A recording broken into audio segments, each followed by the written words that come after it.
శుభప్రదమైన నిరీక్షణతో ఒక శుభప్రదమైన వసంతంలోకి మనం ప్రవేశించినట్లు మొట్టమొదట మనం చూసుకోవలసింది ఎక్కడెక్కడ మనం మారు మనసు పొందవలసి ఉన్నదో దానిని, ఎక్కడెక్కడ మన ఆలోచనలు దారి తప్పాయో అవి బ్యాలెన్స్ అవ్వాలి. దాని గురించి లేఖనంలో చెప్పాడు. చూడండి ఒకసారి ప్రకటన గ్రంథంలో ఒక్క విషయాన్ని గురించి చెప్తాడు. అయితే మనం అన్నిటికీ ఆపాదిద్దాం ఆ మాటని. 3:19 చదువు. నేను ప్రేమించు వారిని అందరినీ గద్దించి శిక్షించుచున్నాను గనుక నీవు ఆసక్తి కలిగి మారు మనసు పొందుము. చూసారా, దేనికోసం ఆసక్తి కలిగి ఉండమన్నాడు చెప్పు?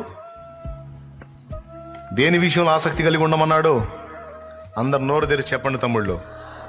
మారు మనస్సు విషయమై. ఎక్కడైతే వంకర టింకర్లు ఉన్నాయో బతుకులో వాటిని దేవుడు సూచిస్తాడు తన ఆత్మ ద్వారా. నీ మనస్సాక్షి